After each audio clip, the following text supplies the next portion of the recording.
Hello and welcome to Left Coast Live. It is Tuesday, February 25th. I am your host, Deter McBusiness, joined as always by the one and only Stat Pat Stateless Patriot, who is already online talking to his people because he is a more noble, honorable, and respectable podcast host than am I. Stat Pat, how are you today, man? Hanging in there, I suppose. Yeah. Yeah. Um, Pick up where you left off because I got to go get one thing I just forgot and just sure. keep talking, and my audience is your audience.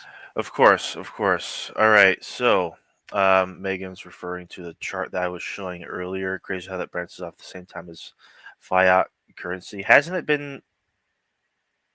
You might be right about that. I don't know. It's correlation though. I don't know if that's necessarily causation. Branch off for gold standards for workers' wages.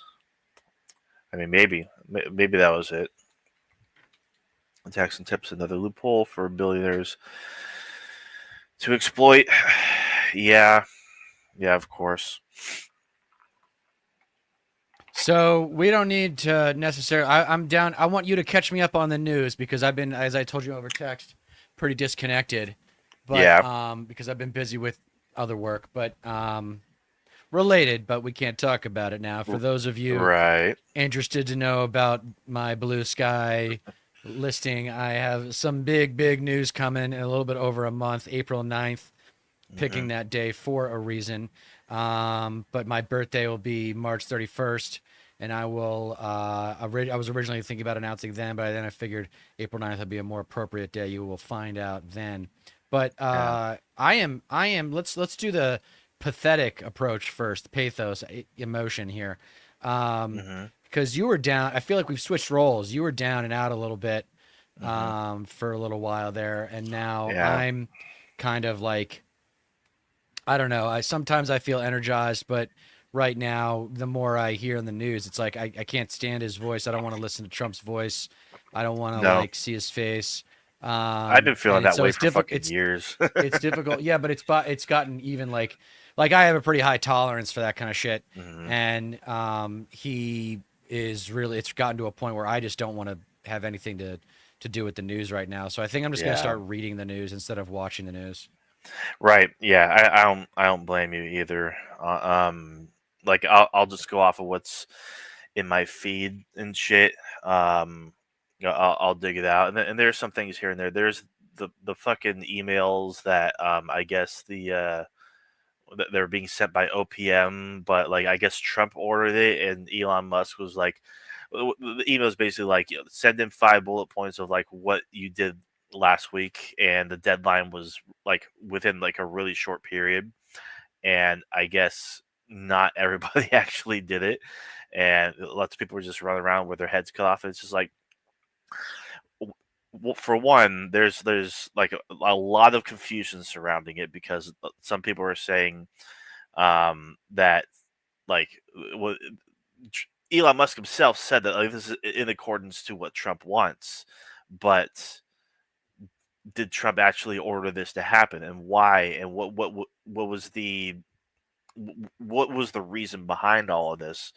And for two, it's like there are multiple agencies, numerous agencies, which understandably, like there are a lot more uh their work is a lot more classified, a lot more secretive, so like you can't exactly reveal too much. And it said so in the emails as well.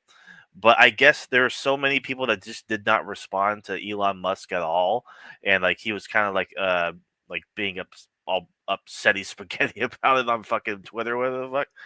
And it's like this guy has nothing but just full-throated contempt for federal workers. I mean, the Republicans do in general.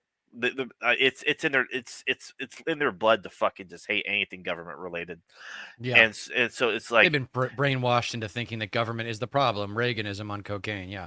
exactly. And so if Elon Musk is not going to, it has shown that he is not going to show any modicum of respect to federal workers. Why in the literal fuck should they show any respect to him and his orders and what he is trying to fucking push out there? You know? I mean, I'm not surprised when I saw him at the CPAC conference with the chainsaw, and everyone said he was stoned or whatever. So I mean, cringe. this is an insane He person was that we're probably dealing with. he was probably high on ketamine. Yeah, I mean, he's just a weird guy. Yeah. I hate him. I don't think that anything short of street justice is really going to get out of here Right. with anything, remotely a way of dealing with it otherwise.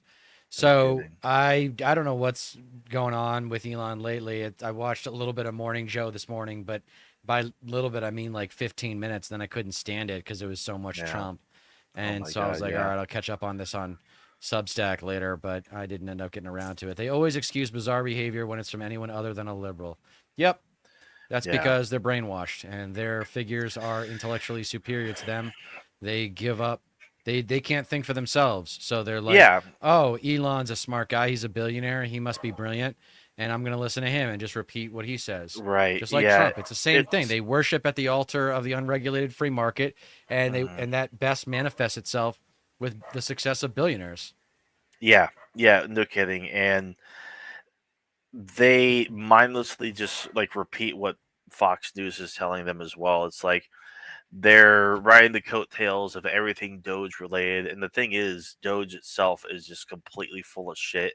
They're throwing these figures out there like, oh, we've saved you this many billions of dollars on taxpayer funds and shit like that. Whereas the actual figures are not even anywhere near what they're claiming to be. Mm-hmm. Um, it,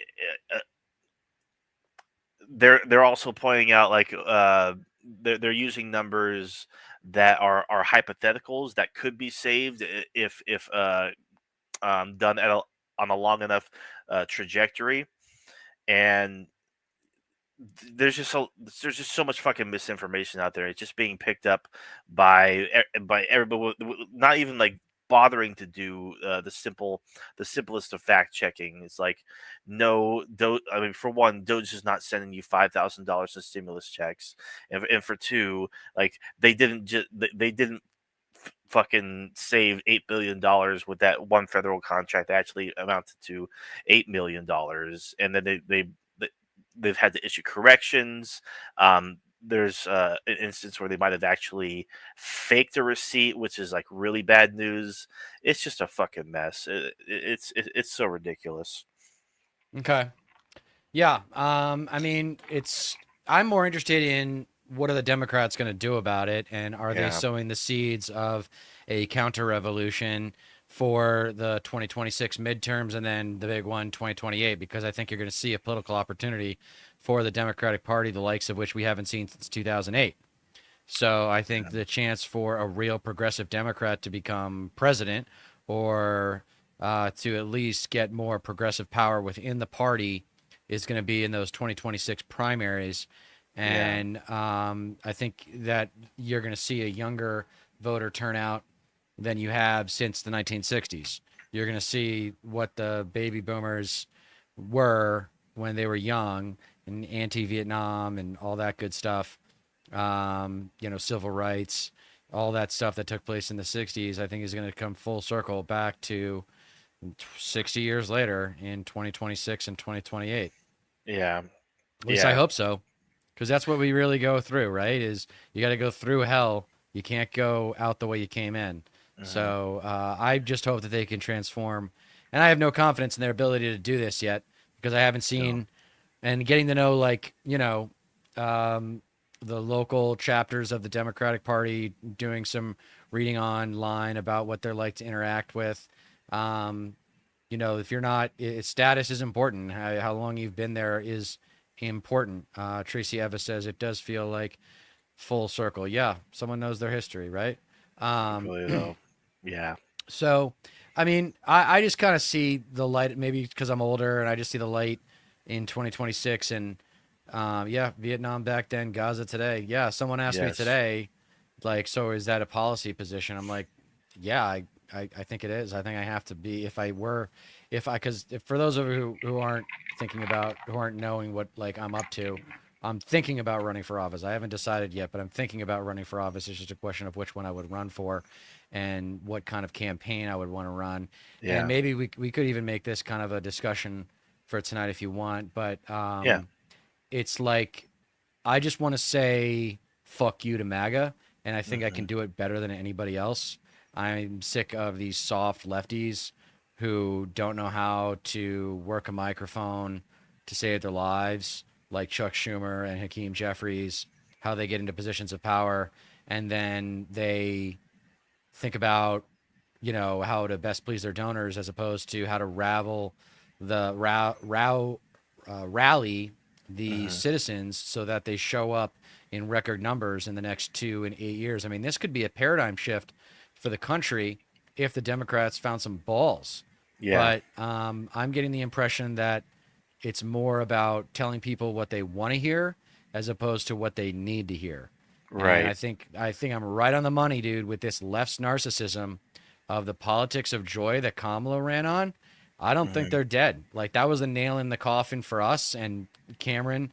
No, sorry, Connor, the progressive Hmm. American, who we had that moment of silence with Connor about the death of the politics of love, peace, and kindness.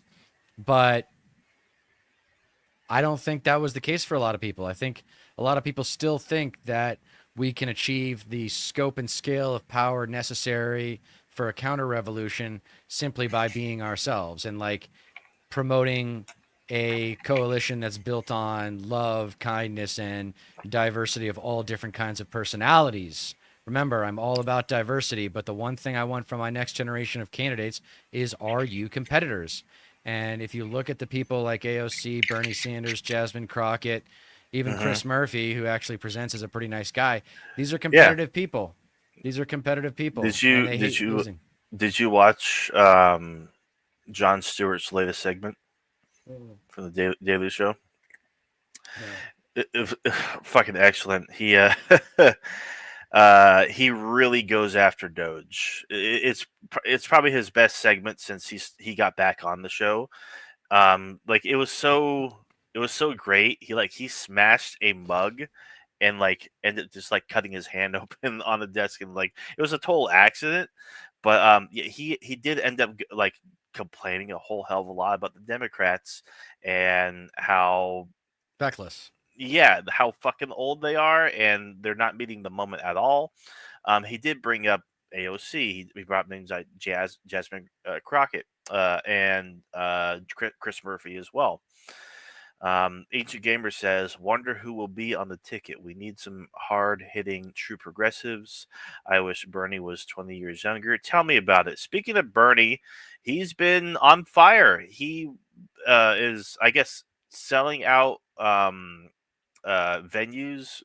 He's doing rallies, and like the overflow is like twice as big as the actual venues that he's holding these rallies at. I'm just glad he's still out there. Kicking around 83. Yeah, Megan says Gen Z at the uni is doing the dance. I'm not exactly sure what you mean. She So asks, I think we need Bernie, but I think we need 40 years younger, not 20 years younger. I think we need "Oh 40 yeah, years younger. oh yeah, that yeah." Someone in their 40s or 50s Hmm. would be nice. She also asks, "Will you mention no term limits for president if you run for office, Either?" Yeah, I don't have a problem talking about that because it segues into FDR. Any chance Hmm. I can to talk about FDR as the paradigm, I'm going Yes, to. I yes, mean, we have a historical example. We're lucky in that we have yeah, such an amazing historical example to draw from. we really Imagine do. being him and having to make it all up as you go and actually have the confidence to put into place legislation and policies that had never been done before.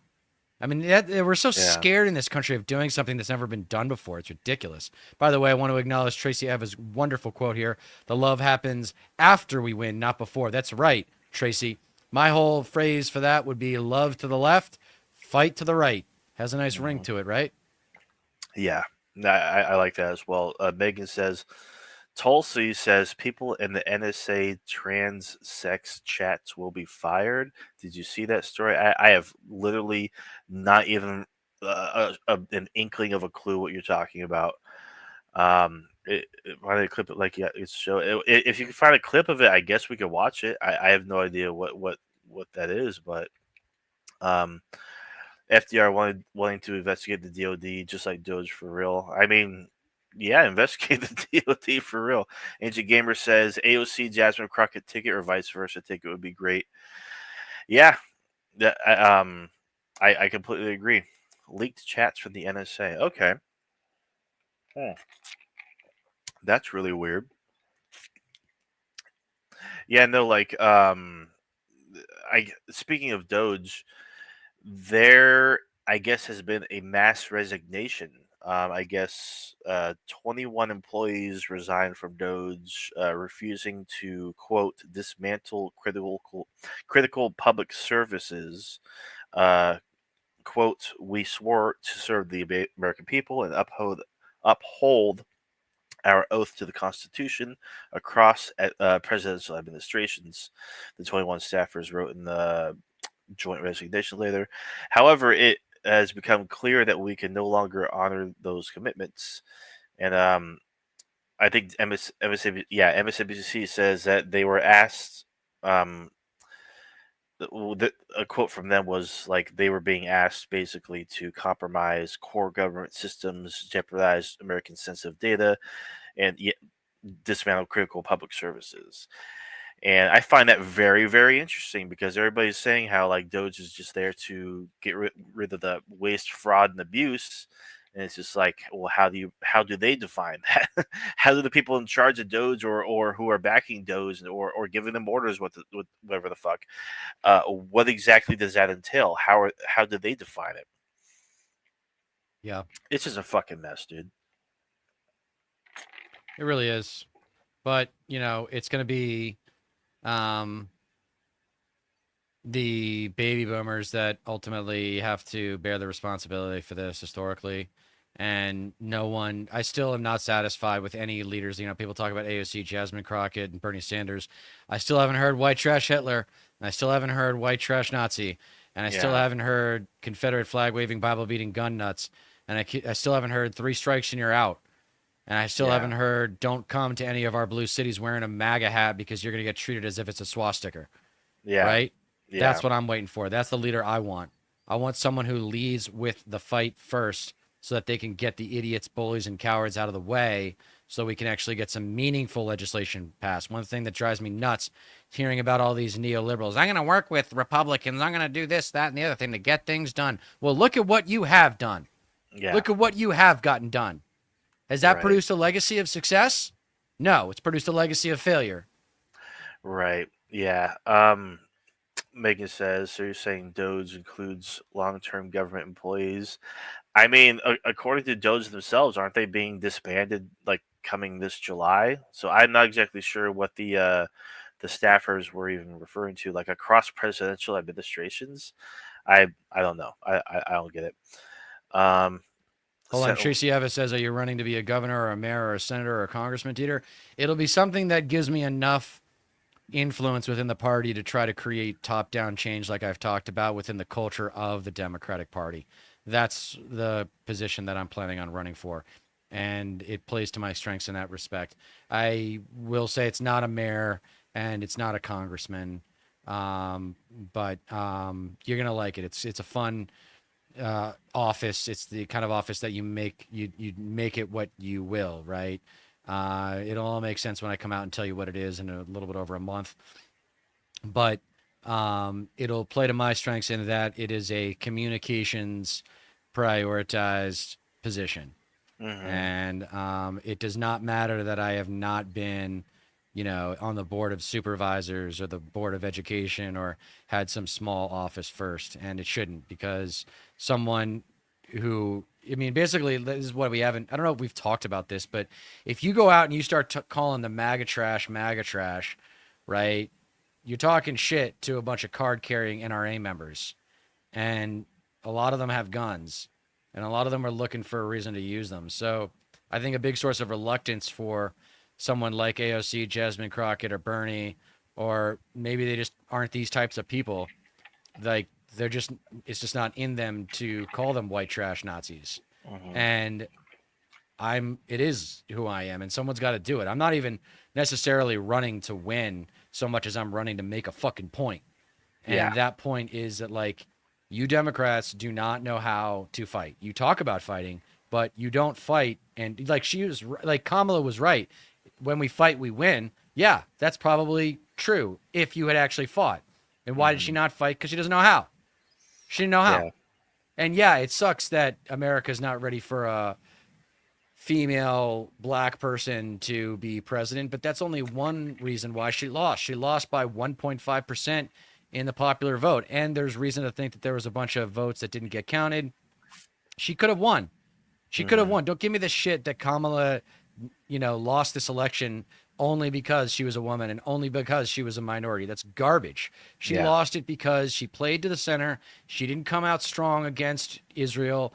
And that's why a lot of Bernie's people stayed home. And if you're a liberal watching this and that pisses you off, well, fuck you. Because progressives have made it very clear over the years that they are not going to back down on things like genocide.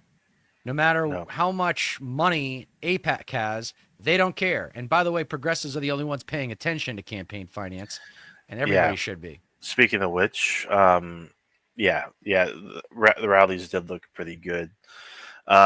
Ancient Gamer says, unless we pull all that money out of our elections, we will never see Right, but you have to. meaningful Yes, change. yeah. Go ahead. We need someone willing to go to battle to get all that money out. Yeah, it Yeah, that does would be a require a huge lot. campaign.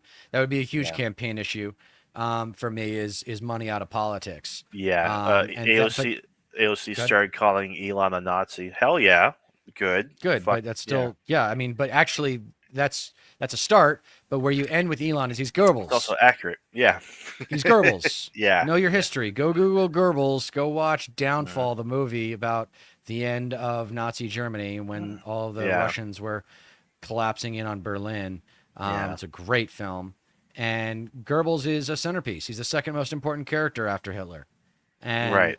Yeah. it's, you got to understand, right? What's that saying about history? Those who do not study history are doomed to repeat the mistakes of history. Something Yeah. like that. Yeah. Yeah. I mean, Exactly. so my advocacy would be I don't have all the answers, but I know a thing or two about team building.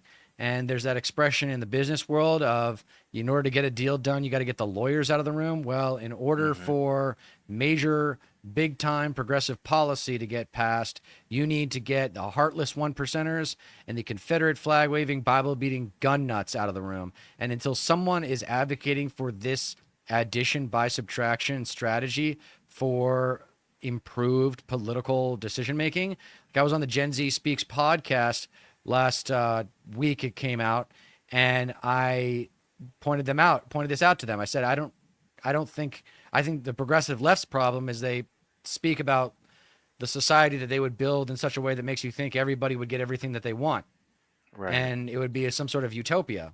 And that's not what I'm advocating for. I'm advocating for the next step in evolution in our country, which is that we get rid of the heartless one percenters and the Confederate flag waving, Bible beating gun nuts. We make them politically irrelevant. We Yeah. isolate them culturally. And we just say those people are freak shows. They have nothing good to add to the decision making process on a political level. They bring nothing positive to the table. In fact, they're worse than useless. They're counterproductive. They actually hurt the decision making process. And what we're going through right now as a country is evidence of that. And I thought we'd already learned this lesson. I thought we could have learned this lesson God, through me some other too, way, dude.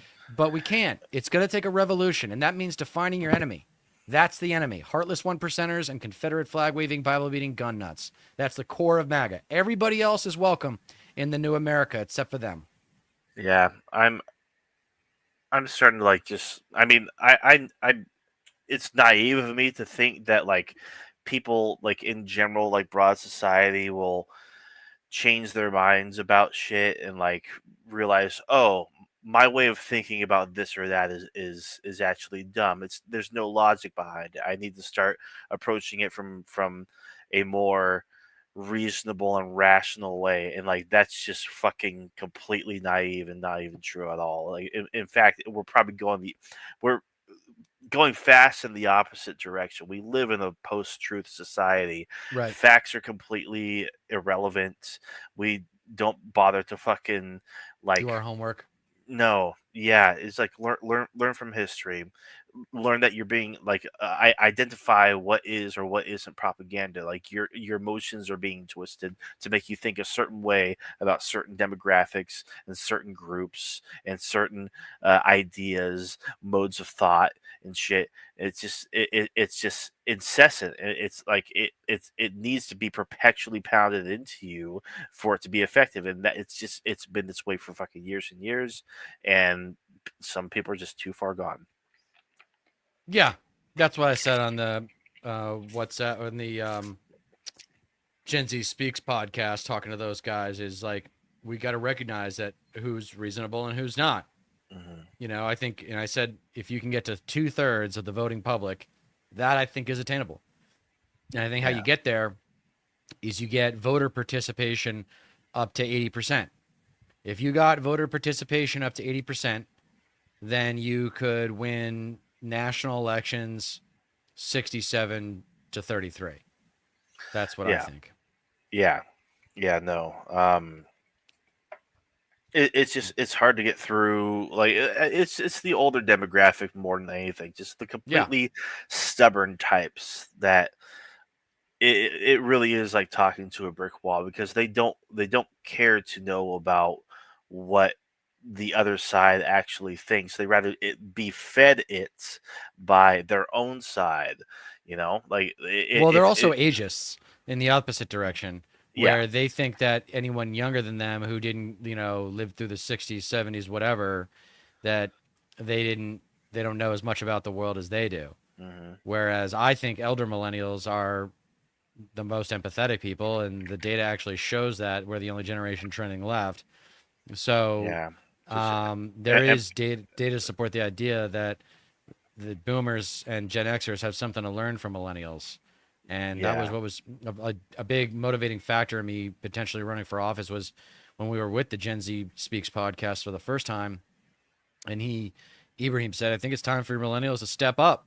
Hmm. And I was like, wow, I think I agree. And then I started doing some research and looking for millennials who might be wanting to step up Yeah, and that kind of person. And I'm like, yeah, there's some people out there, but everyone's nice. Everyone's too nice, man. yeah. And I I just mean, feel like they need some I-95 competitiveness right now.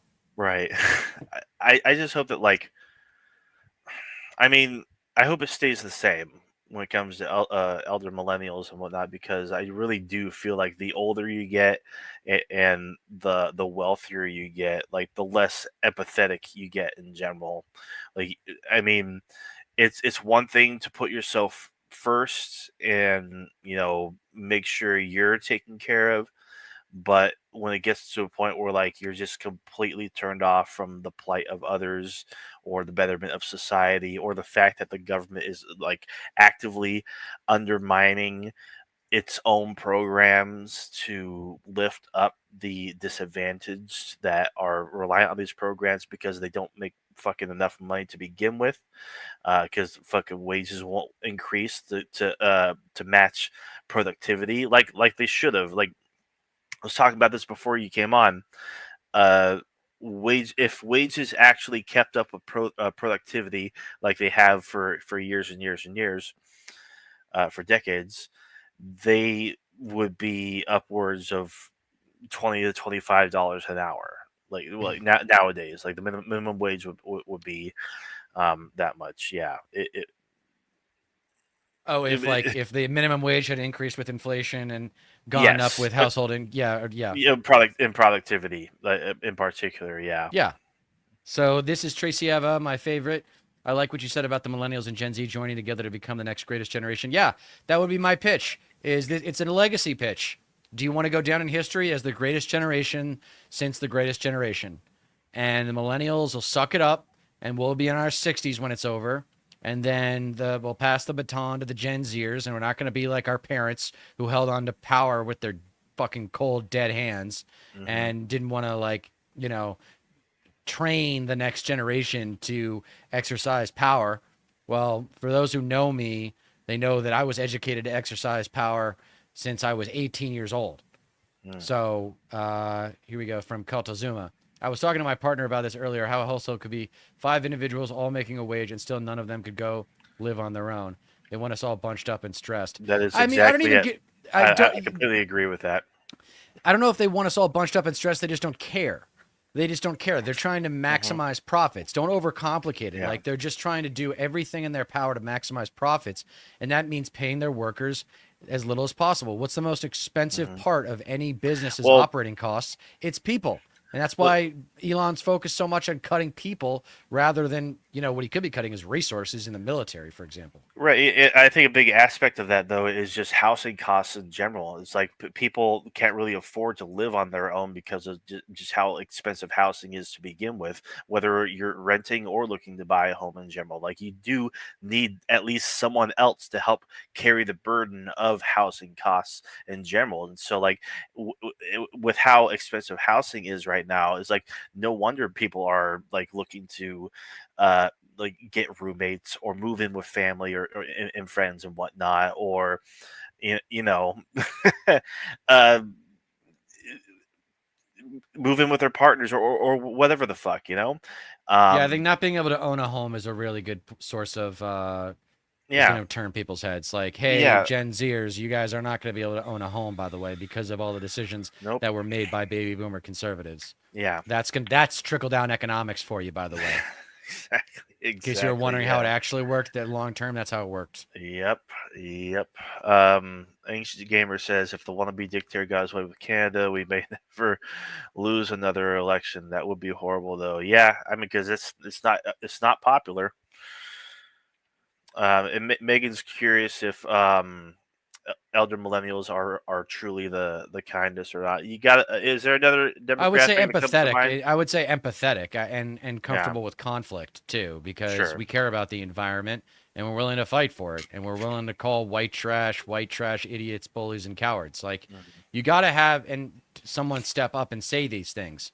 I don't Yeah, care what my career looks like, just as long as I'm the prototype for a new kind of Democrat, one that takes the fight to the right yeah. instead of just playing defense all the time. Like Gavin Newsom, as problematic as he is for a myriad reasons, Hmm.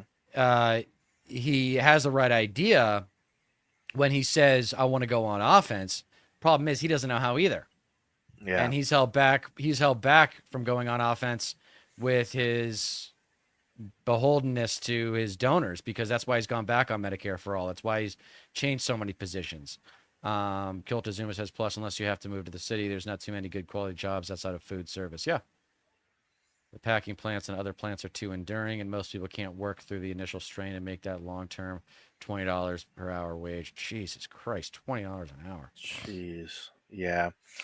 It Megan is green. says It is green. it really is. Yeah. If you're doing less work because the machine or the AI does most of the work, then the rise of productivity doesn't relate to the worker at all. So why would the worker get the benefit when they're doing less? Well, that argument is contained within the assumption that society should work that way in the first place. Right.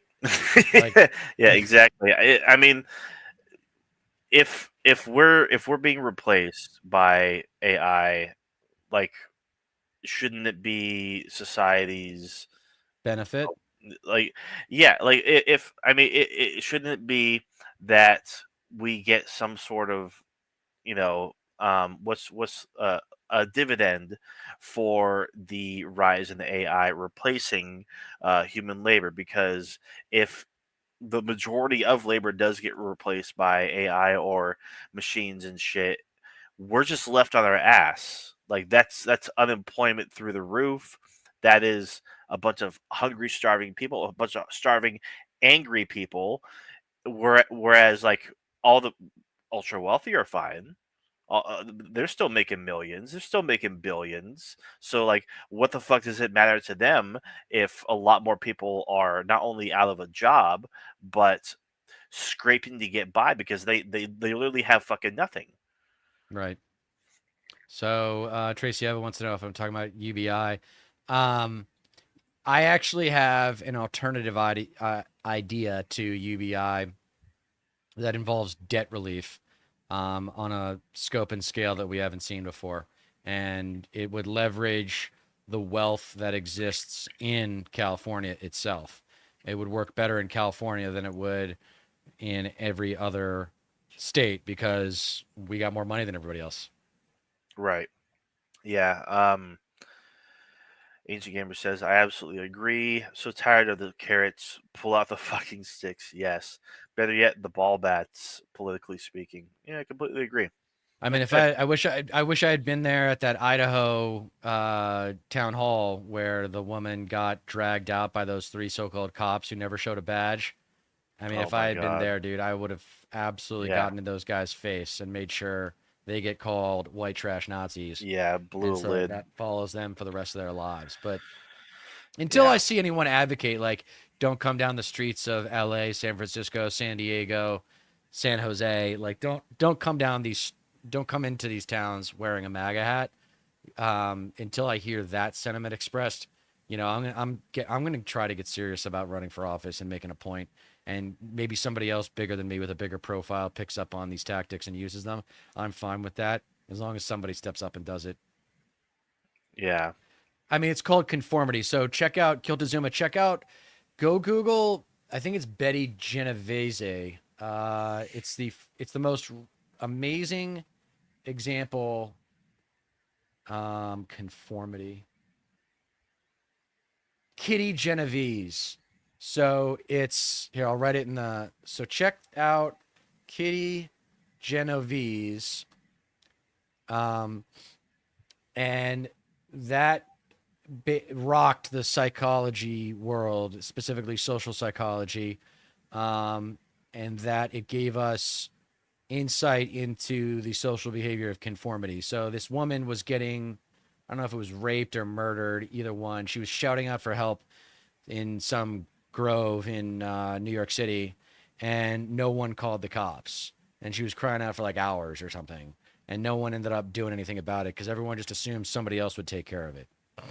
Yeah. Ancient Gamer says she's facing criminal charges too. Pretty messed up. Um, Megan says, I directly deal with people who believe inaccurate AI takes instead of reading the actual regulatory document.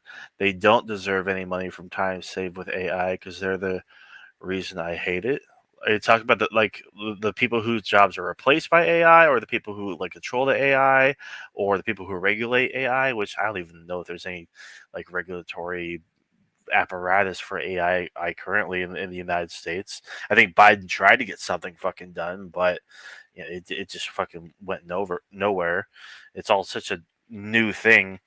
Um, One of my favorite videos was actually this guy Anthony Fantano, who goes by the needle drop, and he considers himself like the internet's busiest music nerd, responding to Grimes of all people, Elon Musk's ex's baby mama, um, because she was trying to like make a case that like AI is the quickest way to get to communism, and the argument was basically uh, AI will replace all these jobs, so that way people can, pursue their dreams and not have to worry about working so much because AI is just going to take care of everything.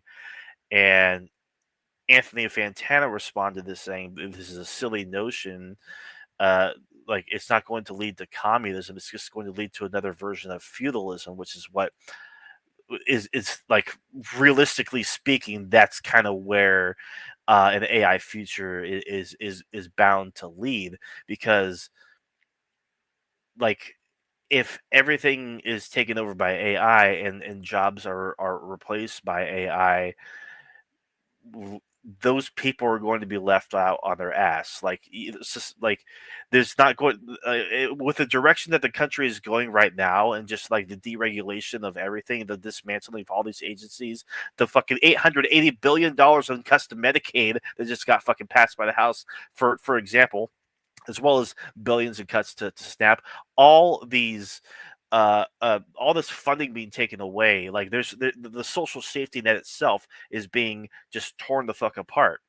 If Yeah. this is truly our AI future, and those social programs are not in place to keep people afloat if they fall on hard times and they lose their jobs with the advent of AI and shit, you think the powers that be that oversee and own this technology are going to give half a flying fuck when they own parts of the government anyway? They have more influence and oversight and power uh, to the executive or Congress or whatever the fuck than the people that are being laid off. Like it's silly. Yeah. It's not going to happen with the way things are going. It's just gonna get worse. It's just gonna get worse and worse and worse. It's gonna affect the lowest earners in our country the worst by far. If you think crime is bad now, like we just wait until like people get really fucking desperate. Yeah, and I wonder where that manifests. I mean, did you see that another Poverty. plane almost? Did you see another plane almost crash today? Some Southwest flight. I've seen like three or four different Yeah. like plane stories the past like week. You know, it's hard to keep track of how many of them are happening now. Kiltazuma says it's like they're trying to do as much as they can before people truly catch on to the harm being done. By the time everyone understands, it'll be too hard. They'll have all their people in power. Yeah, that's what I'm worried about. Hmm. Wait until it's like the BLM protests. It'll be a lot worse than the BLM protests. Oh my god, Um, yeah, yeah. It'll it'll be everywhere. make it look like a cakewalk. Honestly, I know there's going to be a big protest on March 15th, like across the country. interesting. Yeah, there's going to be Yeah, some big protest March 15th. I've heard a couple of things here and there, but I don't know too much about it. Kids on the Um, march. yeah, Megan says people who have to do less because of AI, which just leads to lazy illiterates who read a less than accurate summary and take that as the word of God, and everyone else who can actually read has to deal with it through. Oh, you're talking about okay. She says I have a grudge against someone related to work right now, so I'm biased. Oh, I know exactly the lady you're talking about. Okay, okay, for sure. Um, Instagamer says shock and awe campaign. Yeah, no, yeah, Well, that's that's what I'm advocating for is a shock and awe campaign yeah from where our side. it's yeah, from our side, where it's like, okay, fine, you want to play hardball, then just don't come to our cities, don't come to our greater metro areas Yeah, wearing that fucking MAGA hat because your yeah, tires are going to get slashed. You're not going to get served at restaurants, bars, and clubs. You're not going to be yeah, welcome to any public events whatsoever. We see you at a movie theater, we're going to yeah, tell you to get the hell out. People have yeah. the right to people have business owners have the Hmm. right to reject service to anyone they want. Hmm. So all the best businesses are in cities or in surrounding areas. Big cities. Yep. So, this is those are the people who are actually watching the news and paying attention. And if you live there and you show up with a MAGA hat, you're not going to be comfortable. And I No. can't guarantee your safety Right. with the I mean this Yeah. is the biggest difference I think between us and a lot of lefties who want to just put it all on the conservative politicians. It's like, no, the conservative voters were complicit in this. Yeah. They supported this, especially the people that voted for Trump 3 times. No. And Yeah. Exactly. like there's no three strikes and you're out. Like you're done. We're I done have with you. right. I have a friend who's been. Um, I can tell she's stressed. She's a therapist, and you know, Thank you, Tracy. sends me fucking like nightmare after nightmare and shit. It's just like I try not to engage with it as much. Like for example, she sent me like Nick Fuentes being uncomfy about Steve Bannon doing that half-ass Nazi salute at Right. CPAC or whatever the fuck. Yeah. Um, but she's been digging through Facebook and searching for public posts of countless people. I mean, she sent me like maybe like 20, 30 different posts, one after another, and still continues to send me some of Trump voters that are actively expressing regret voting for Trump. And a lot of it has to do with siding with Russia over Ukraine. That's one of the big reasons. There's some other shit too, like the fact that it's just like total chaos right now, and they didn't vote for chaos among other things. It seems that he's becoming, more authoritarian. Yeah, but mostly the fucking Russia Ukraine shit is crazy. I'm Yeah, sad to hear this. Fresh out of the asylum. Welcome to the party. Thank you, Tracy, for bringing her in here. Mind you, I didn't mind leaving Blue Sky libs whining and bitching about everyone with no ideas themselves. I wrote a scathing skeet and bounced. That sucks. I'm sorry to Ski. hear that because I still have hope for that platform. And I Yeah. think it might be a good vehicle for getting the libs to wake up to progressives being the superior Yeah. political athletes and being out front and learning from everybody. They're teaching everybody how to fight because I don't think libs know how to fight. Fresh Right. blue skies, a strange limbo, and starting to see more trolls too. Yeah, but I don't know, Fresh. If you decide to come back, definitely make sure you follow me because that's going to be the best way to follow what I'm up to. Because I Yeah. might change my mind on X. I might go back to X, but I can't I stand it. I can't. I just out of principle, I don't think I can support Elon, and I don't think I need it. I can be on Instagram.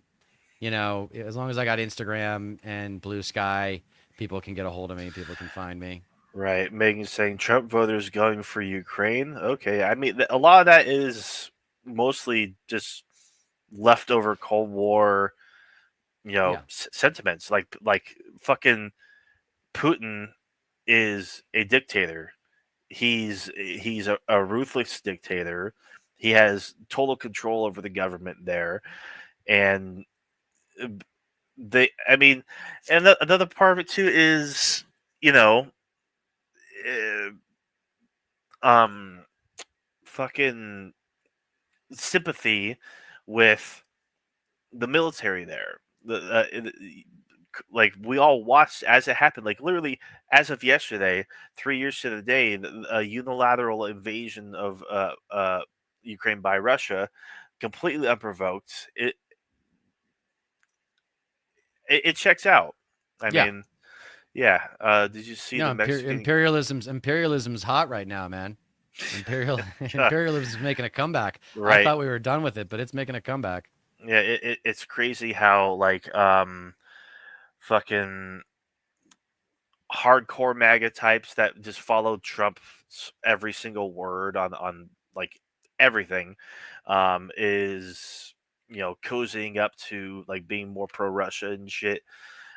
Which I mean, you can't really fucking trust those fuckers with anything, but um, they're they're also on the same side as the tanky types Mm. who you know, like they kind of de facto support Russia because Ukraine's full of fucking Nazis and shit, or whatever the fuck. They just don't like NATO. They just don't like the West. They just don't like America. So like they're just reactionary. So like they're de facto supporting Russia.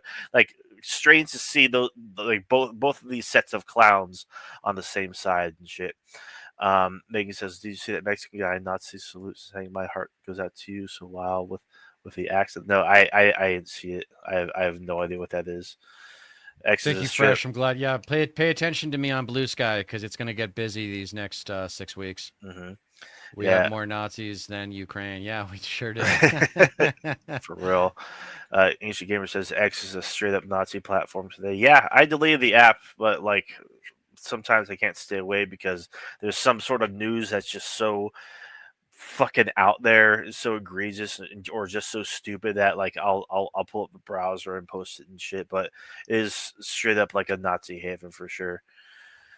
People who care about Ukraine going for Trump over Harris. I well that I would assume that's more of like a very niche group of people. But and that goes for either like whether or not you consider yourself left or right. Um, yes, should then take these more often, please. Yes, yes, and no, Hassan's like not not a fucking Nazi. Hassan's great though. Ancient Gamer, yeah, I love him. Um, Yeah, I posted a wish he clip. would start a pack or something like that, and he could start to Yeah. promote Oh yeah. uh, progressives in primaries because that's what the younger generation doesn't realize, and that's why we've made a point of it, repeating it. And we should keep repeating it and never apologize for it. Hey, young Hmm. people, you want a new America? You used to got to start voting twice in even years. You vote Yeah. twice in even years. Every even year, you're voting once usually in the first 6 months of the year, and then another time that for the general election in November. Kyoto Yeah. Zuma says, I like to keep the resource available to look at. It's so full of rage bait, anger, and arguments But unless you already had a community, it's toxic. Yeah, I didn't really have a community, so I got the hell off, and for my own mental health reasons, really, more than any Yeah, others. that's Plus, I don't. exactly why I did it. I can't stand Twitter. Yeah, It's awful. it's just It's the disgusting. I mean, it's and the people. yeah, but I mean, in that It's not same what it used to respect, be. It's not what it used to be. in that same respect, people hate on social media, and obviously, social media has done a lot of negative things for society. But for those of us who had strong educations or a portfolio of life experiences that led us to a progressive value system, um, who know the evil of conservatism, you can see it in plain sight now. Yeah, You can see it's not just the nut job politicians manipulating their voter bases. It's actually the people themselves. yeah, It's the problem with America is the 1/3 of the voting republic that can best be described as Confederate flag waving, Bible beating, gun nuts, or some combination of those three labels. yeah. Leadership No, material. no, no, no. So Hassan Piker is a he's leadership material with respect to a media presence. Like I'm a little Yes, big disappointed. time. If MSNBC had balls, for example, they would go give him a show and they would give him free range. But I don't think he's like an elected official material. Hmm. Cenk gets on my last nerve. Yeah, Cenk's a Yeah, child. yeah, Hassan's way smarter than Cenk. yeah. Megan says I don't think Hassan's a Nazi. Lol on me following him on X even after the Ethan Klein takedown and then saying X is for Nazis. Yeah, that takedown was that that was dumb. That was really dumb. Like Ethan Klein's kind of a child, but then again, sometimes Hassan is as well. Yes, you're right. Hassan can't handle insult. Generally, been watching Hassan for about 7 years now. I watch clips of him every now and then, but Yeah, I don't watch the whole episodes or anything like that. no, yeah. Ancient Gamer says No. we need enthusiasm, and as long as we still have elections in 2028, I Yeah, I think we know, will right? have it. Yeah, fingers Yeah, fucking that's what I'm crossed. worried about too. Is like that they're going God, to go after the election system itself. no, I imagine exactly. Bernie mentoring Hassan. Yeah, no, it's no. Again, Hassan is a creature of the media. He has not been educated to exercise power. I do not believe. I think he's got No, good ideas. I think he could work for some great candidate, maybe as their like communications head or something like that. But I don't see Hassan being the candidate. yeah, Legacy media will never give air to leftists. It goes against their agenda. That's true. Although MSNBC yes. is getting pretty damn desperate right now for a voice. No, They're getting yeah, pretty like desperate. especially given the fact that they just fired Joy Reid, and I was never the biggest fan of her, but it's just like another voice who was pro Palestine and Right. like actually like lobbied criticisms at Israel for what they've been doing. It's just like it's And so transparent. that issue is only going to get worse. It looks like Yes. Oh because yeah. it looks like Netanyahu just doesn't give a fuck. He's just going to do whatever he wants, Yeah. and the parking lot that is going to be Palestine in 2 to 4 years, even more so than it already is. Like, Yeah. where are all those people going to go? Like, that's going to spider web across Europe and the Middle East, and it's going to be all their problem. And Yeah. I don't think that the Zionist media here in America, Zionist friendly media, I should say, is going to be able to protect them. There's a reason why all these other nations are speaking up about it, and that's going to be there's a lane wide open right now, wide open for someone to be like, I am not beholden to APAC. This is Yeah. ridiculous. It is Yeah. ridiculous. It's just so remarkable just sitting back as a spectator, just vicariously looking at the world and like like what the solutions are for this conflict or this conflict. You know what should happen, you know what should take place, so that way this shit like doesn't happen again and this shit stops, and then all of it just unraveling, never coming to fruition. That's a very special kind of frustrating, I think. God damn. No, I have not covered my insanity yet.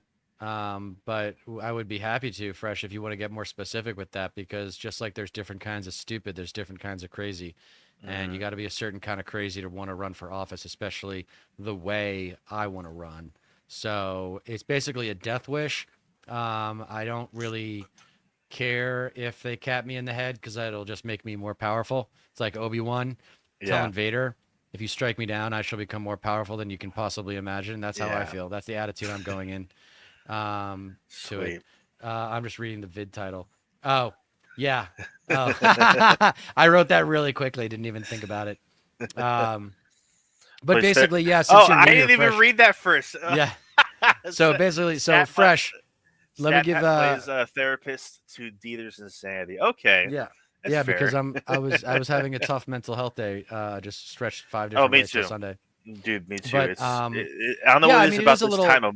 this time of year, like this month in particular. Like I've even posted about it before. It's like a year ago, around this time, like I was in like literally the worst depression of my fucking life. Like it was like I was literally suicidal. It was kind of really that bad. Probably like the worst When we started experience ever. talking.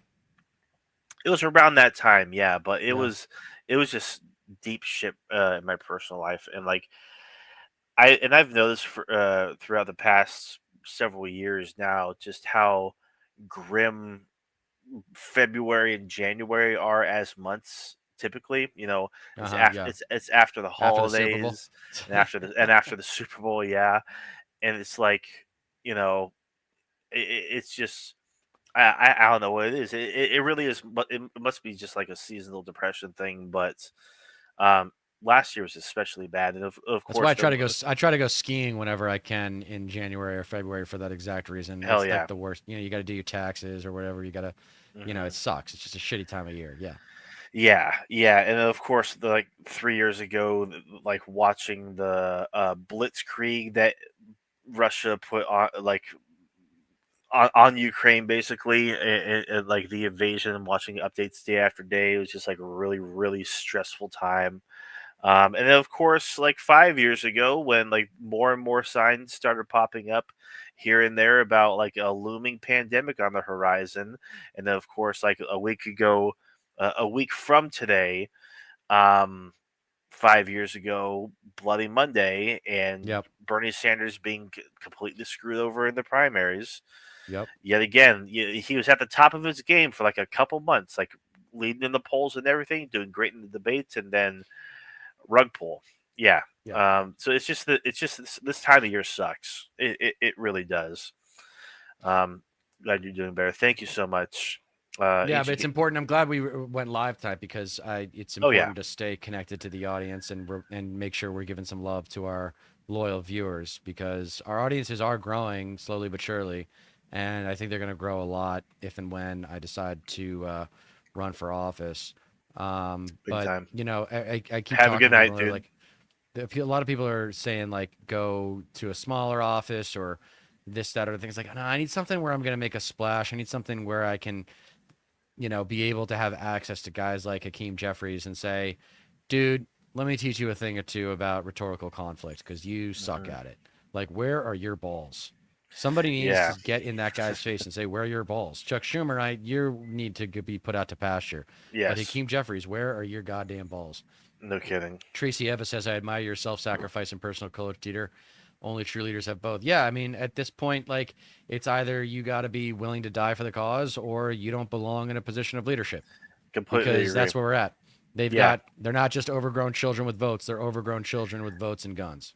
Yeah, yeah, and not to mention we're dealing with like a lot of people in the Democratic Party who are fucking complete cowards themselves because most of them go in there just to be career politicians and just rake in the dough, fucking like get little contributions and donations to their campaigns by various PACs or lobbying groups and whatever, and we wonder why.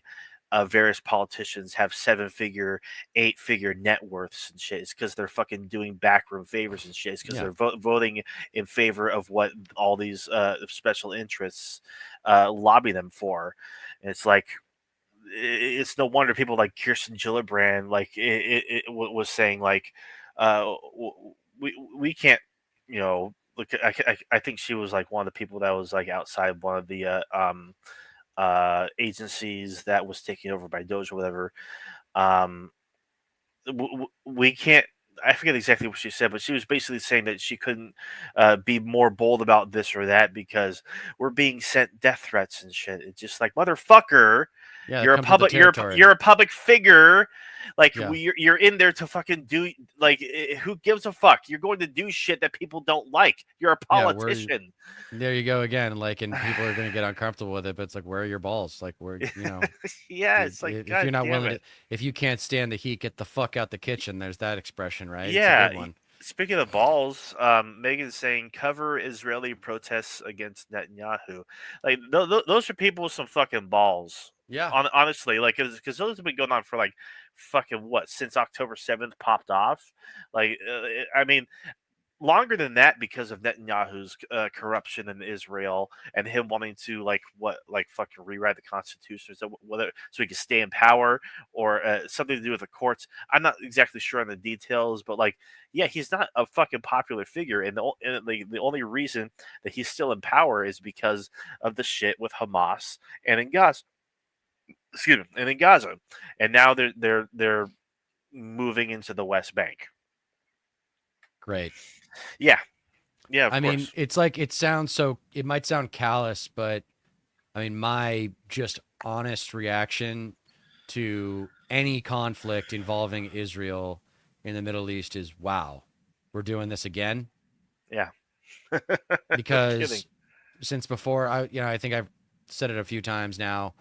The earliest news memory I have was the fall of the Berlin Wall in 1989. Started following politics really in 92 with the Bill Clinton election by plurality over George H.W. Bush and Ross Perot. So that was when I started to kind of get curious about, like, wait, how did he win without the majority? What the hell? Hmm. And then, and I was only, let's see, 92, I was seven, six, no, sorry, 7 or 8, depending on when. Yeah, no, I was eight. I was eight when that election happened. And so I've been paying attention to politics for a really long time.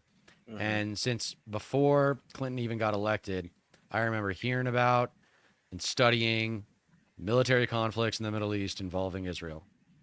And Yeah. I'm sick of hearing about it. Yeah. I'm sick of fucking hearing about it. I'm No. sick of Yeah. hearing about it. And then whenever time anyone criticizes Israel, they get called an anti-Semite. It's like, fuck you, dude. It's a government. It's not a religion that I'm criticizing. Yeah. No. I watch. Exactly. Difference. Yes, I do welcome I their welcome. hatred. Yeah. Yeah, Yeah. I mean, and he came from privilege, but he had balls, and in a metaphorical sense, and he didn't care about people coming after his bold policy. Imagine, see, that's the thing about FDR. Why no one will is like he did it before anybody else did. Like he completely transformed our fundamental understanding of what the relationship should be between the federal government and the individual citizen. Exactly. And there is an historical example now to draw from that, like, there is a Democratic Party's Reagan, and we don't have Reagan. Hmm. That's, I just don't understand. Oh, that quote was new to you. Oh, that's cool. Well, I'm glad I could drop a little bit of knowledge. Oh yeah. Yeah, I mean, it's basically saying in so many words, bring it on. Bring it on. You think this is what you tell the bully. You think Yes. I'm afraid of you? What are you Right. gonna do? Kill me? Cool. Yeah. So then everybody is gonna see how ugly you are, and then everyone's gonna see what I said, see that I'm right, and do it. Yeah. If you strike me down, I shall become more powerful than you can possibly imagine. Yeah. Where's that leader? Where's No that kidding. leader? Please, crying out loud. Yeah. Megan says Israeli wars are like African wars. Yeah. Just constant flare ups, constant instability, and a lot of it is done on purpose. Completely. Yeah. Just saw some likely fake news on Ukraine accepting Russia-U.S. peace deal. Yeah, that's probably bullshit. Europe came in and mandated border lines for Israel. Yeah, and for countries in Africa, and many times ignoring cultural borders. 100%. It's almost like cultural sensitivity plays a Yeah. pivotal role in fucking all sorts of endeavors and deals and deal making and shit like this. Especially if you're doing something as you know substantial as drawing imaginary lines in the fucking dirt between nations, you would want to like hold that into consideration. Yep. Yep. Yeah, it's almost like intervention bad. Yes, that's absolutely right, Megan. I couldn't agree more. God damn. It's almost like Megan's learning from you. Well, we see eye to eye on quite a few things for sure. Like, and we definitely. I mean, she is a libertarian, and I do have that libertarian streak in me. We may not see eye to eye, especially on economics, but including intervention in war. I mean, it depends. It really depends. It depends on like what like you have to approach it as things are currently. Like there's no undoing treaties you've made, alliances you've made, deals that you've made with other countries. There's a lot of complex factors that go into it. Megan says she can play the devil's advocate, Dieter, the devil's advocate. What'd she Um, say? she said she can play the devil's advocate, and yeah, she does that quite a lot. Uh huh. Yeah, Yeah, yeah, I appreciate that. That's always. I mean, you in order to deconstruct these arguments, yes, yes. that's It's very ab- useful. it's absolutely a case for undoing deals. Like, I mean, it really does depend. I mean, it like I said, it's really complex. Like, there's a lot of things that hold the geopolitical order in order that can't just be undone and just left. Like, you can't be reckless about it. Is what I'm saying. Yeah, get into the nuance. Yes, I mean that's the key.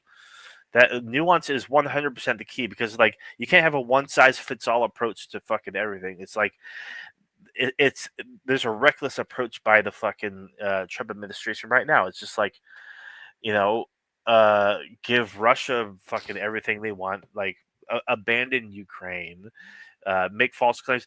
Like there's a clip. I don't know if you saw it or not of Trump with Emmanuel Macron, the French leader, saying that France is giving Ukraine these loans. Ukraine still needs to pay those back, and then Macron literally like stops and says, "Oh no, no, no, no, we paid them. Yeah, Those loans are paid. This is yeah, just like you motherfucker. Like, they just paid Ukraine. Like you don't need to fucking give them loans that they're going to pay yeah. back later Trump's because not that they smart. actually Trump. they actually believe in the cause that Ukraine is fighting for because fucking nobody likes Russia and for good Right. fucking reason. Yeah, the only more hated tourist in the world before an American is a Russian tourist. The Russian tourists are the worst. That followed by the Americans, followed by the UK. Those are Yeah, known as the worst tourists in the world. yeah, For no those of you, kidding. Yeah, but Megan. that would probably be the yes, yes. He kind of does. Yeah, I do. I agree, Tracy. Weird balls, but Yeah, France is good weird. he does. Like he kind of worked Trump in that meeting. Like you can kind of tell, like they were buddying it the fuck up, and Macron was just really playing into it. I think he really understands Trump more than a lot of other leaders do, or the leaders that don't know how to work him like Macron Right. does, and just buddy it up, like which Trump gets a lot out of. Honestly, you can tell like he enjoys it. Megan talking about undoing deals and whatnot. Ukraine to NATO undoing the former deal. I that deal was never actually a deal in the first place. Macron had previous interactions with Trump. But yes, I know. I'm also speaking to his uh, previous interactions as well. Like it's not just like yeah, they've met several times in the past. Yeah, but Yeah, it makes him what? look more legitimate. Trump likes it because it makes him look more legitimate that he's with Macron and Yes, like this well-liked Western European leader. But then right. Macron's like in the moment, like actually smart enough to be able to expose Trump's bullshit. And he probably studied it Yes, and he knew what was coming. yes. He I knew think what was going. French are good students typically, no. in my I experience. think he's really smart about it too because he even um I don't know if it was Macron himself, but I know some sort of French um diplomat or higher up or ranking member or something like that uh reached out to Denmark saying, "Hey, if the US is set on taking Greenland, we can offer up troops to help you defend it." Like that's a real thing. But when it comes to Ukraine joining NATO, Megan, that deal was never finalized. It never actually got past the point where it got out of the phase that it was being floated. I like the words don't come to mind, but it never got like out of the phase where it was just like an idea that was being floated for them to take the steps, go into the phases of it becoming a NATO member. And that was never going to be a thing. But yeah. Well, I'm excited. I mean, the more I think about this project of potentially running for office, the more I think I need to do it because I Hmm. think we just need younger, angrier, righteous voices in the public discourse, and it's just not happening. I'm just not satisfied. I never thought that someone who as passionate about conflict, rhetorical conflict, as I am, might be useful to the Democratic Party because I thought that the Democratic Parties were kindness and political correctness, Hmm. the good version of which is cultural sensitivity. But I never thought that, the party would need someone like me to be an example of a new paradigm of politician, right? Like, but it still feels like the more I interact with the establishment here in California, the more I am reminded of the cultural barriers that are so deeply embedded into the institution, which is diversity equals equality Hmm. and everyone's a winner Yeah. and inclusivity at all costs. And because of those values and the blind faith to those values, it feels like that's why they don't know how to fight is Yeah. because they don't deal with their negative emotions in a politically productive way. You They know, don't. like when I hear, I still haven't disclosed who it is, but there's a prominent congressman who's known as progressive. He's not really that progressive, but he gave us that webinar. He's like, lead with love and don't tell MAGA I told you so. And I just feel the Mm, exact opposite. I said, lead with love to the left, but fight to the right by telling them I told you so. What do you do with a child when they fucked up and you told them not to do that and they fucked up? Say, you ready to listen now? You ready to yeah. learn? Because it turns out Yeah. I do know some things that you don't. Enough of this consumer politics bullshit. This is what I hate is the consumer politics is telling people what they want to hear, satisfying their fucking ego so you can convince that person to vote for you. What if you Yeah. had a candidate come out and say, I'm not asking you for your vote, I'm challenging you for your vote, That's right? a good way to put it. Yeah. Like if I'm, for example, I'm from Boston. So if I were to run for office in like LA, for example, or doing an event in LA, like I am challenging you Lakers fans to vote for a Celtics fan. Wouldn't that be something? Wouldn't that be something if a Yeah. bunch of Lakers fans elected a Celtics fan into a position of power within the Democratic Party that had the ability to influence the culture from the top down and get in the face of people like Chuck Schumer and say, dude, you are done like dinner. Get Yeah. out of the way. Whatever Yes. value you had is now gone. You are Yeah. not just useless, you are counterproductive to the cause. Like someone has got to say these things publicly so that he Yes. drops out. Yeah. Yeah. Completely fucking agree. Honestly. Tracy Evans, my big fan. Yes. Like this would inspire other people to run as well. Like Yeah, someone like you, like it's just making a big enough splash can showing them that there's a inspire other different people. way. Just showing them that Yeah. there's a different way. I've been talking to some like veteran strategists, and they're all like, "Go for a smaller office," or go for like city council or something. I'm like, no, I need to have access and a profile to influence this party because I know better than their leaders. I'm not Yeah. going to get in the system and then have the system change me, and now I'm adapting to the system. No, I need the Yeah. system to adapt to me. Yeah. I Yeah. am the evolution. Hmm. I am the next generation. Of I'm the course. prototype. That's how I'm presenting myself is I'm not the next great hero of the left. I am the prototype for the next great hero of the left. Yeah. Let me use my righteous anger as a white man to break down these barriers and these cultural assumptions about what rhetorical conflict from the left should look and sound like. Let me show you how to be productively angry, because I don't think many people are good at it, regardless of what their gender or race is or socioeconomic background. I don't think a lot of people are good at getting angry and letting people know that this anger isn't for you. This anger is for MAGA trash. I'm Righteous going to anger. use I'm going to use this anger to keep MAGA trash at bay so that the smart people can go to work. Because yeah, Yeah. MAGA is stupid, stubborn, and sociopathic. MAGA is white trash America. I don't care if you're poor or if you're not even white. If you're MAGA, you're fucking trash. Yeah. And the Yeah. world would be a better place. Our country, sure as shit, would be a better place if you weren't in it. And chances are the world would be a better place if you weren't in it. Because if all of this information isn't enough to get you to see that conservatism is intellectually bankrupt, nothing will. Yeah. Nothing will. Yeah. Yeah. Megan says, I think this clip could easily be taken out of context. Yeah, it can. But then, like, As you long want as to it gets understand. me as long as it gets me attention, and that's the other thing I don't think a lot of younger, less experienced, performers. I mean, I've got an acting background, I've got a stand-up comedy background. I was trained in public speaking in college. I had public speaking experience prior to that. The reason why I'm passionate about public speaking and just communication in general is because I was actually marginalized within my family structure. So I don't know if this is getting a little personal, but I'm gonna have Mm, to get people to know me.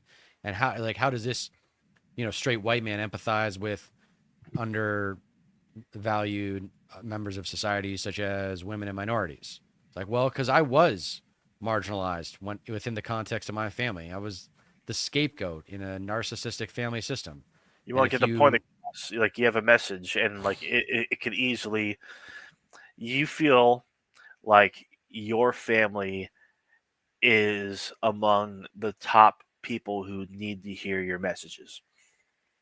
Yeah, I think there's two sides to that coin. One is the type of family that I came from endowed me with a knowledge of the enemy being Mm, defined as conservative ideology, instituted mm, within cloaked as family values. Um, right. I think I know the enemy as well as anyone. I won't say better than anyone, but I will say as well as anyone. Hmm. Um, and then I also think that my position in the family, which I don't know if those of you listening know about families defined by narcissistic abuse, but very often what happens in narcissistic abuse is someone becomes a scapegoat. And not always, but very often too, that scapegoat is the scapegoat because they are the truth teller. And they don't want, the rest of the family doesn't want to hear Yeah. these ugly, uncomfortable truths of like, dad's an asshole, dad's yelling too much, Hmm. mom's shoving her white trash Jesus down everyone's throat. Why are we only getting money instead of love? Like these kinds of fucked up things that, especially when you're the youngest, Yep. is, if you're calling these out, everyone's telling you to shut the fuck up. What do you know? So that was there were two benefits to that life experience. One was I do know the feeling of being powerlessness, of being powerless within a situation where you shouldn't be powerless, when you're in the right and everyone else is in the wrong. I know what that Yeah. feels like. I Same. do. I don't know what it's like to be to be oppressed by society, but I do know what it's like to be oppressed by a family. I really do know that. Mm, And similarly, too, with the rhetorical skills, I talk as fast as I do in the way that I do because there's an imaginary clock in my head telling me I'm going to get a cutoff soon. So I better get what I have to say out really efficiently and really effectively.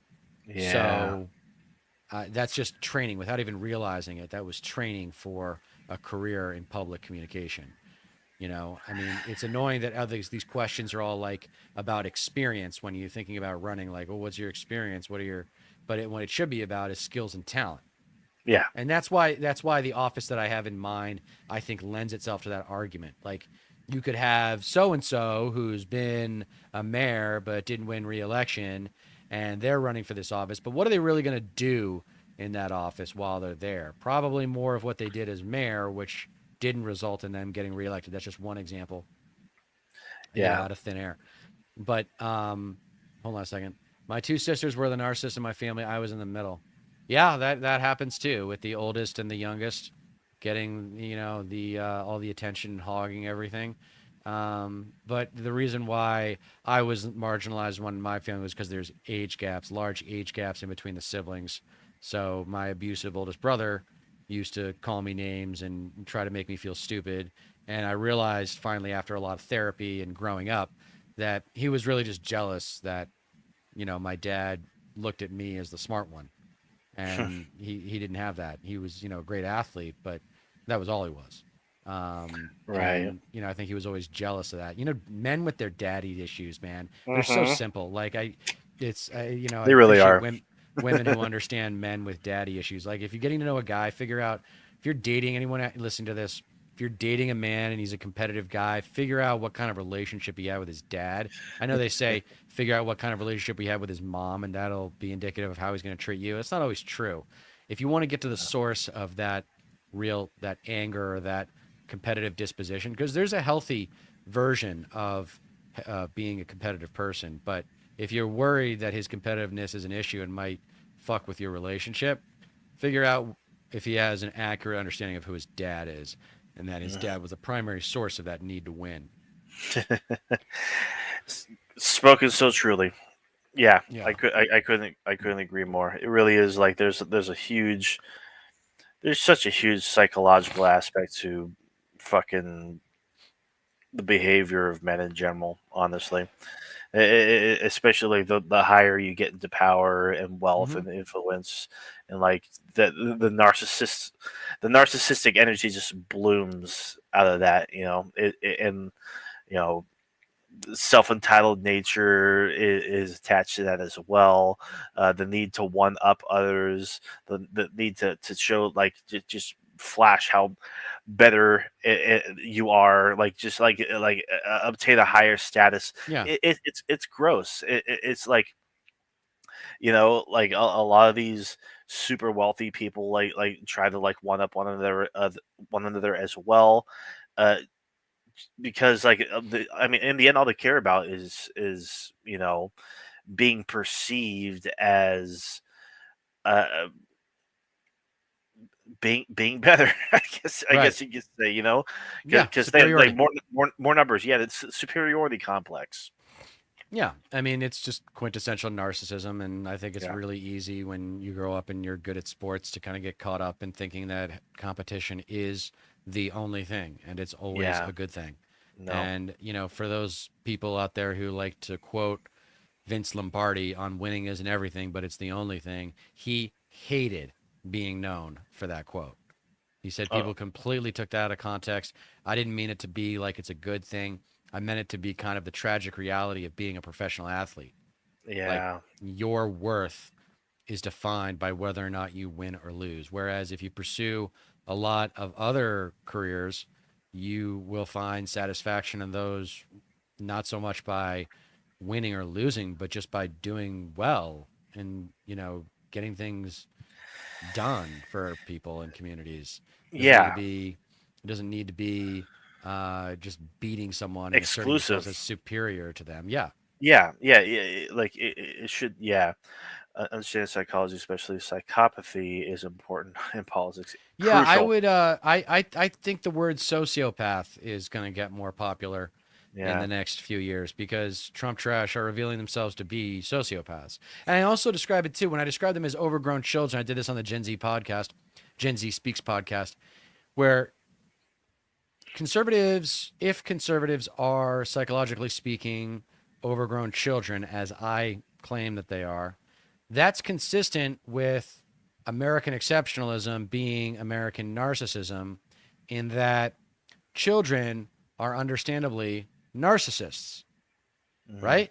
They can't survive without the help of adults. They literally cannot live without the help of people that are older than them. So they Yes. have to kind of use their skills of manipulation, and if their parents don't do a good job, whatever, to try to like get more of what they want.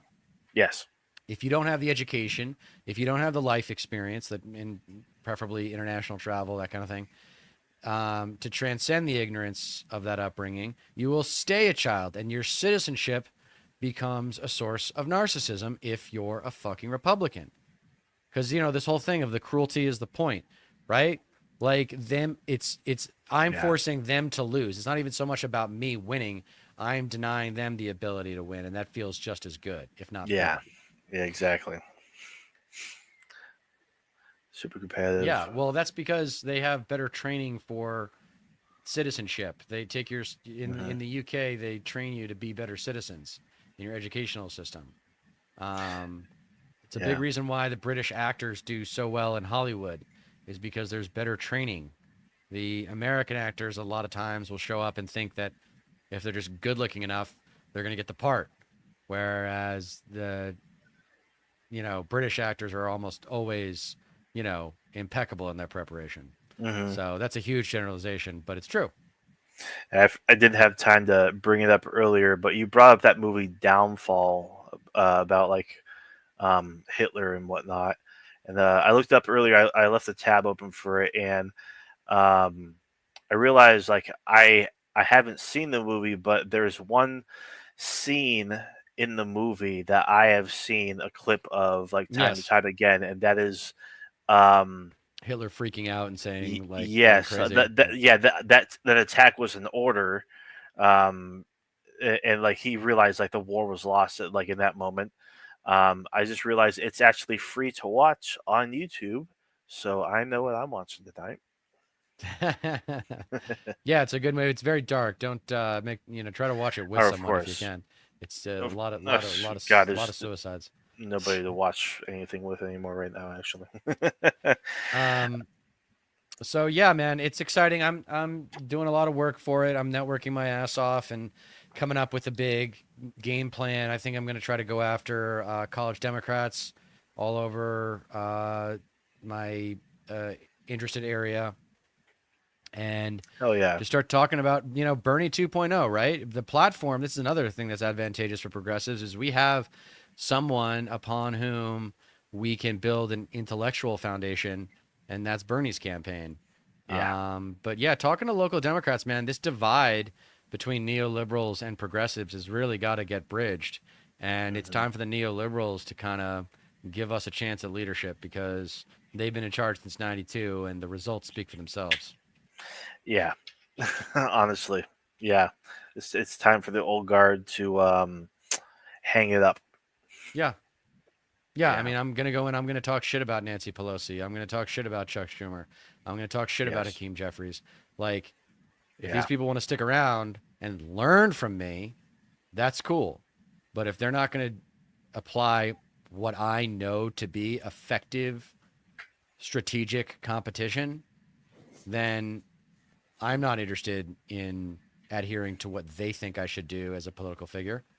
I'm going Yeah. out like if I have a saying, it's gonna be like from Tony Montana. Remember that movie Scarface? Hmm. With Tony Montana, he said, "All I got is my word and my balls, and I don't break neither for nobody." I was gonna say, I want to be the Tony Montana of politics. All I got is Yeah. my word and my balls. I don't Hell break yeah. neither for nobody. I'm gonna tell you exactly what I think, and that's all. That's a little bit of humility there too. It's like I'm not smart enough to lie to you and bullshit you, and still continue to do this. I don't have the energy for it. I don't have like the skills to pull that kind of campaign off. The only Yeah. way I'm going to do this is by being myself.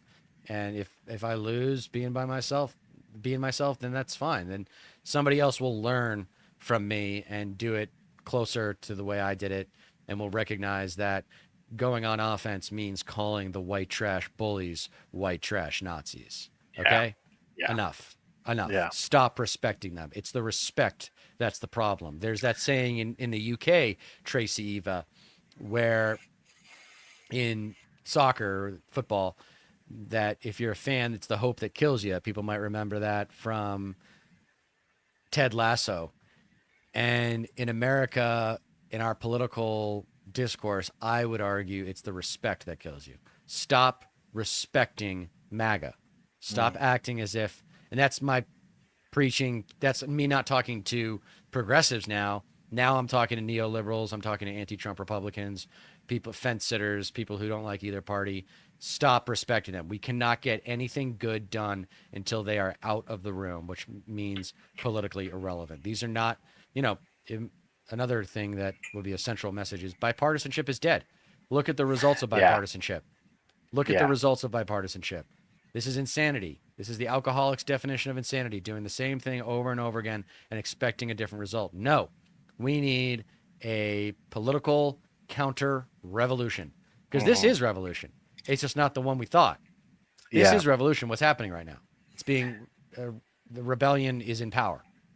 yeah, yeah, yeah. Megan even said in a previous stream, I didn't get to her comment about it, but it was something along the lines of like, I mean, revolutions, people die.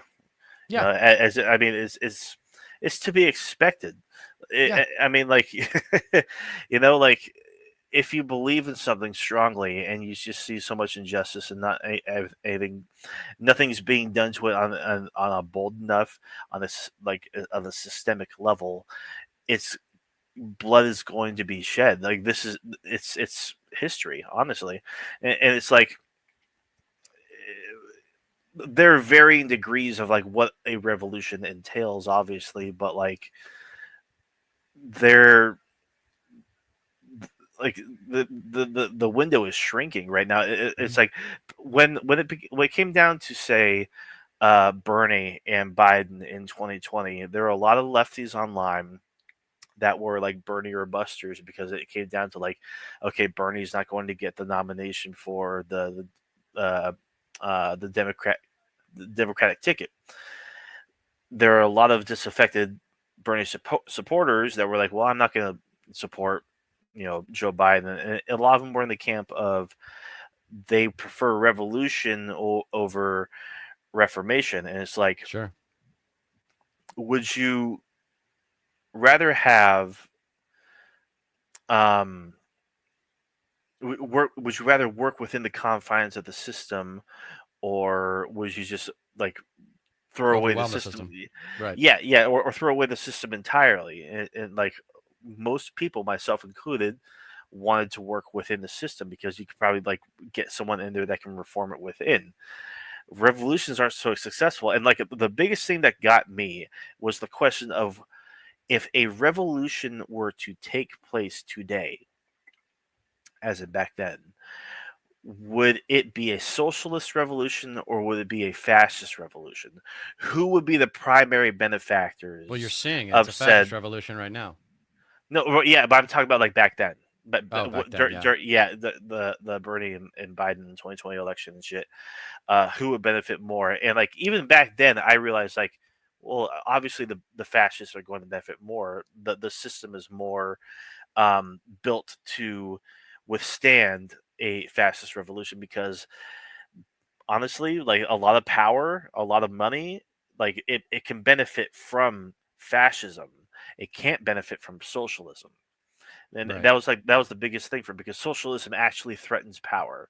Like socialism actually undermines money and capital and shit like by definition. And so of course, like if a revolution were to take place, it would it would almost like be a certain guarantee by all sorts of string pulling and shit that the fascist ideology would take supremacy in a case such as that. Tracy Evans says, in my trade union days when I was out organizing a strike, I would tell people who were hesitating, lead, follow, or get the fuck out of our way. Yep. Tracy, Yeah. we need you here in Speaking our America. language. You got to come run my campaign. Yeah. Honestly. Um, yeah, I mean, it really is that simple. Like, Mhm. I thought that I was going to have to learn how to adapt if I was going to be in a role in public service because I've always thought about running for office. But no, I'm just going to be myself because I know the enemy as well as anyone, and I know what's required to beat them. And now, since Bernie came along, I know the Democratic Party as well as anyone too. And because it's not complicated, it's really not. It's Mhm. driven by fundraising, and it's driven by people who are put into positions of power for their ability to do favors, not Mhm. to catalyze change. And the neoliberals keep saying, I was talking with someone, a Democrat, and I couldn't figure out whether or not she was neoliberal or progressive. And I said, can you tell me the difference between, or what is in your opinion the difference between neoliberal and progressive? And she found that question insulting. And I said, well, it's a pretty basic question that most people don't have an answer to. I was talking to another guy today who didn't know the answer. And that's why I'm trying to get specific with it. And it's neoliberals advocate for incremental change, whereas progressives advocate for structural change. Yeah. And if you can win that argument, then I think you can get more people than ever have to vote progressive in Democratic Party primaries. Yeah. But maybe I'm just, yes, you can be ruthless. I have no ego. She's great. It's fantastic. Love it. Um, but that's kind of the most important dichotomy. That's step one in getting people to open up to my message of like, because you can't. It's not good enough to be just like, okay, I'm going to be the guy that says I'm going to call them white trash Nazis and Trump white trash Hitler and Elon Goebbels and all this shit. You got to say, well, okay, why not just you, but why progressives all over the countries? And it's because all over the country. And the answer is because they are superior political athletes to neoliberal DNC establishment figures. Yes. Let alone their So, voters. Yeah. and that's really the thing is progressives are now that's me trying to take my personality to the progressives and say your symbol can no longer be a peace dove. Okay? Hmm. I got a new symbol for you, and it's going to be a weapon of some kind. I've already got it made, and it's going to be a weapon. Hmm. And that's because that's what's required. Like no more Mr. Nice Guy. Yeah. Like, do you want a nice nominee, and probably who even if he wins or she wins, gets into office and just does a little bit here and there, tweaks around the edges, Hmm. or do you want someone who doesn't apologize, doesn't kiss your ass for their vote, and says, I'm going to go in and do what's required because I know what's required. And I know you're a kind and gentle person. I'm not asking you to change. I'm just asking you to change the type of person that you vote for. Yeah. This is not about, you know, coming from an impoverished background anymore. This is not about being the right kind of minority or a woman or any of that shit. This is about teaching the Democratic Party how to compete. Yeah. Yeah. Bingo. Because I mean, whether Completely we agree. like it or not, we got to win we got to win the game with the way the rules are written today. I didn't write the rules, but the more in denial about why Kamala lost we are, the more we're going to continue to lose. Yeah. Because she didn't just lose because we're still a sexist and racist country. Even though that's true, she still only lost by 1.5% in the popular vote. Yeah. Yeah. So she could have won. She Like could there. have won. Yeah. There's still some MAGA morons that don't even believe that. Like I had to remind them. It's like no, like Trump didn't win by millions of votes. It wasn't overwhelming. Here are the actual results. It was only 1.5%. No, Trump doesn't have a mandate. Like he won by one of the slimmest majorities in presidential election history. And so we should treat it like that. Yeah. Well, that's it for me for tonight, man, because I just haven't been reading Hmm. up on the news, but I'm down to talk about anything else you want to discuss. I think that's it for me as well. I might go a little bit longer after we go after we end the call, but I do have to use the bathroom real quick. All right, man. Well, Um, for Stat Pat, Stateless Patriot, I am Deter McBusiness, reminding you that you don't get change in America by asking nicely. Stay tuned. Big announcement coming up April 9th. That's the big date. Please find me on Blue Sky. I talk to fans all the time. Spread the word. April 9th is the big day, and there's a reason why it's April 9th. See if you can figure out why. Thank you very much, guys. And Stat Pat, enjoy the rest of your stream. for sure. You guys have a good night.